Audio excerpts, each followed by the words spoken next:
reklamo mula sa ilang residente sa Sacred Heart, Quezon City ang isang bahay na umano'y nagtatago ng malaking tangke ng diesel. Sa isang viral video, makikita pa ang isang oil tanker na nagsasalin ng laman nito diretso sa tangke sa loob ng residential area.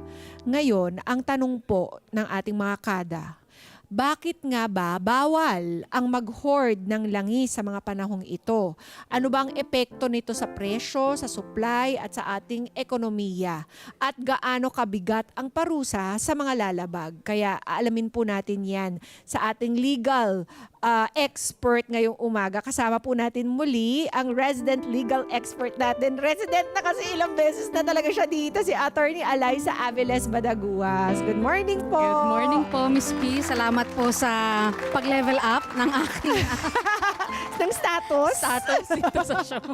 Oo, kasi kami po talaga, we greatly appreciate ang bawat pagpunta ng mga resource persons namin dito dahil alam naman namin na mahal. Mahal po. ngayon, bumiyahe-biyahe, Opo. pumunta kung saan-saan dahil sa Yes. presyo ng petrolyo. Base po dun sa mga detalye ng insidenteng yan, nasa residential area, mga 12,000 plus liters yata ang laman ng tangking ibinuhos dun na diesel na ibinuhos dun sa tangking yon. Ano po ba yung mga paglabag na nakikita ninyong maaring nagawa nitong nag-iimbak ng diesel na ito? Yes po. So ito po ay isang malinaw no na paglabag ng several laws. So sa madaling sabi, ito po ay isang example or good example ng hoarding ng petroleum or petroleum products, no?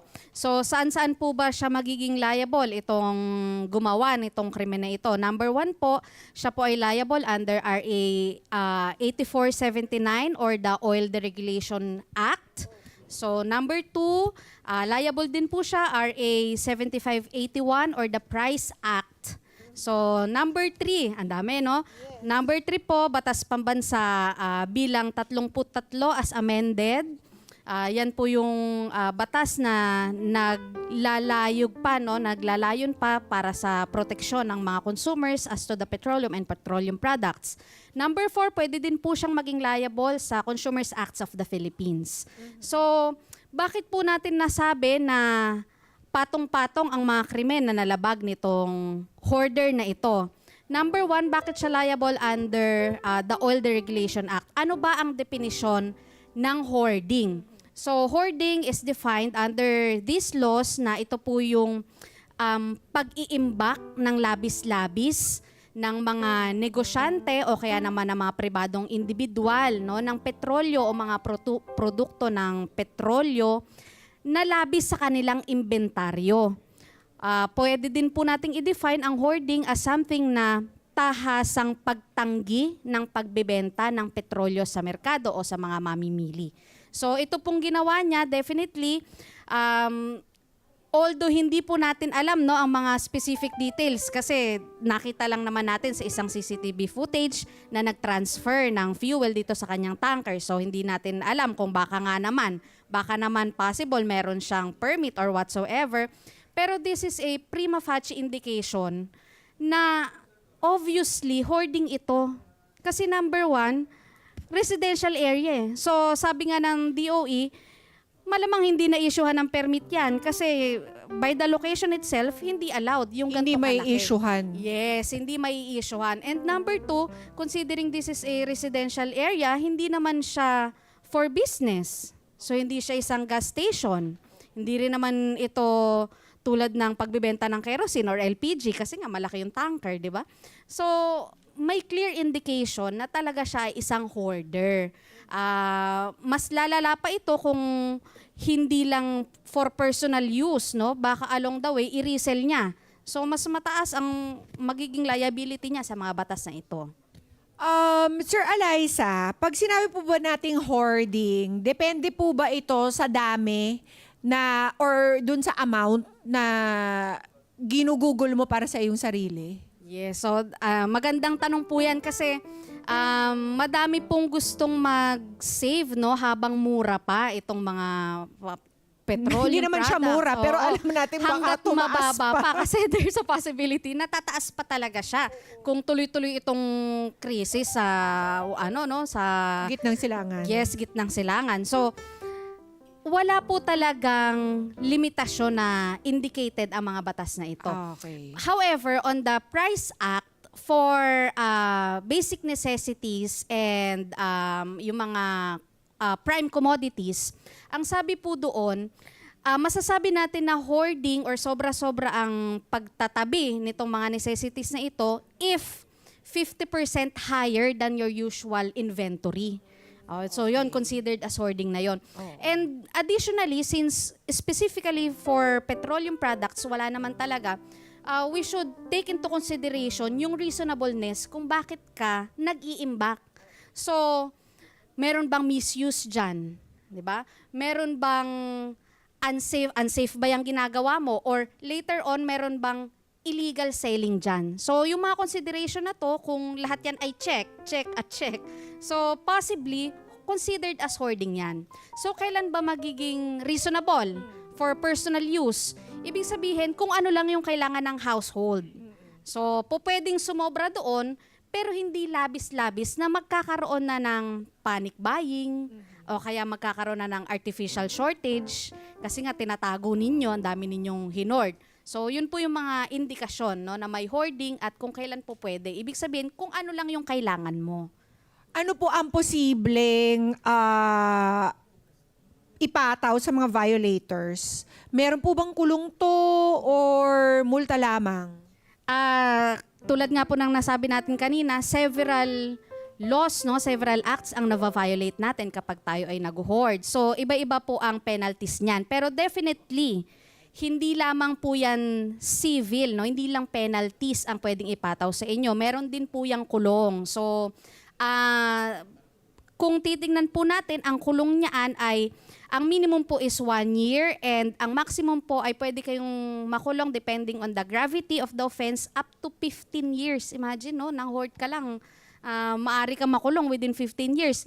As to the penalties naman, maaari pong umabot up to 2 million pesos ang penalty. And aside pa doon, meron pa pong mga kasong administratibo. Depende kung sino mag-commit. Sabihin na natin mga public officials or employees. So, ganun po. Okay. So, Sir Eliza, nang nakakatawa din dito is that sa residential area ito nangyari na parang papano pinahintulutan ng village pa to, 'di ba?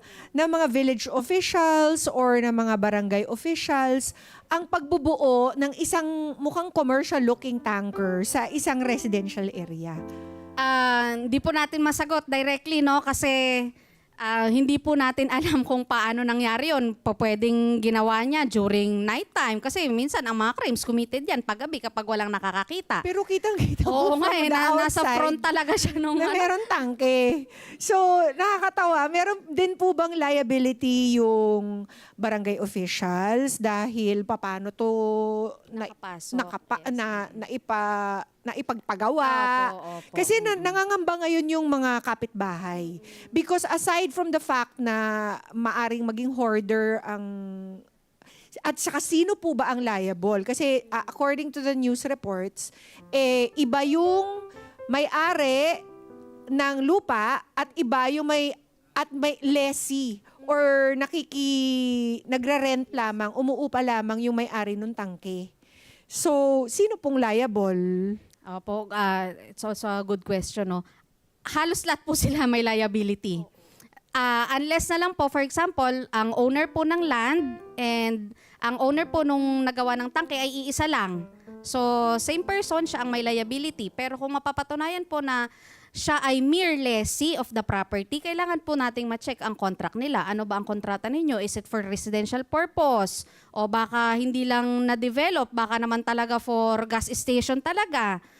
Nauna lang yung tangke, which is clear violation naman din. So, may violation din po dito yung may-ari ng land kung mapatunayan na talagang he allowed explicitly na maglagay ng isang tangke doon ng petroleum kasi bawal na bawal po yun. Not only on the previously mentioned laws, pero specifically under the fire code. Kasi meron lamang pong for residential areas, meron lang pong limitasyon kung gaano kadami ang mga petroleum or flammable liquid na pwede mong store on a residential area. So, pwede rin po kung makita natin na meron talagang partisipasyon, sabihin natin, for example, nabayaran o naabutan, di na natin alam, tingnan po natin base sa ebidensya, itong mga barangay officials or syempre po yan ay may homeowners association, titingnan po natin kung meron bang collusion na naganap between these individuals. Possible po, and especially yun pong owner ng tanker ng fuel na nag-transfer doon sa residential na unit, liable po siya definitely. Oo. Yung yung nagbenta ng fuel, kasi po imagine, imposible na hindi niya alam. Pumasok sila sa isang residential area at nag-transfer sila ng libo-libong litro ng diesel sa isang tangking nasa residential place. Opo. Para pong hindi natin mapatunayan na hindi ito alam ng may-ari, ano? Kasi there is a possibility, baka naman driver lang. Kaso parang imposible, masyadong malaki po yung litro-litro, talaga isang buong tangke ang pinuno eh. So, possible, alam niya yan. Pero, let's give the benefit of the doubt. Possible po na itong business owner, kung sino po ang may-ari, siya po ay liable. Ang driver, liable. So, kung sino po yung mga accomplices na nag-transfer nitong fuel, liable. Lahat po sila. Not only on hoarding, but also on illegal trading or sale. Yun. Kasi bakit mahigpit na ipinapatupad itong mga batas na ito sa ngayong mga panahon or kahit hindi national emergency? Yes, mas pinahigpit po ngayon, no? Kasi yung batas na yan, matagal naman ng existing yan. Mas pinahigpit lalo. Last month po, nagdeklara po ang ating gobyerno na mayroong national state of energy emergency. So, binibigyan po nila ng kapangyarihan or mas matinding kakayahan ang DOE, Department of Energy, sa tulong po ng ating PNP na kasi nga po merong krisis hindi lamang sa bansa ngunit sa buong mundo regarding fuel or fuel product. So ito po ay pinagtibay. So binibigyan nila ng karapatan na ang DOE ay mag-imbestiga.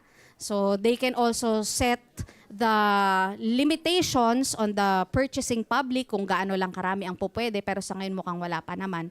And mas pinadali po ang pagsasampa ng kaso laban dito sa mga taong liable. Oo, kasi kahit hindi masyadong makaapekto ito sa presyo ng fuel, malinaw na meron nagpa-profit out of other people's disadvantage, 'di ba? At saka makakaapekto sa presyo ng iba pang bilihin kapag maraming ganito?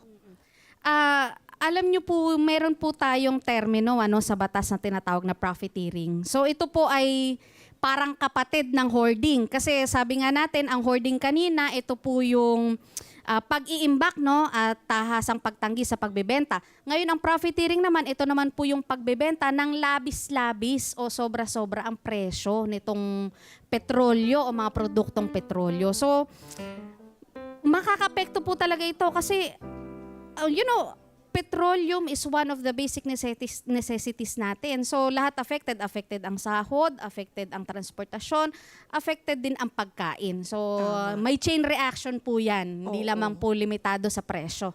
Tama. Kaya, attorney, para sa mga kada natin, nag-iisip-isip na gumawa rin ng ganitong klaseng diskarte.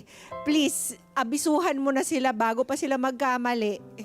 So para po sa ating mga manonood at mga mamamayang Pilipino, ngayon po ay merong krisis tayong pinagdadaanan, hindi lamang po sa bansa, ngunit sa buong mundo.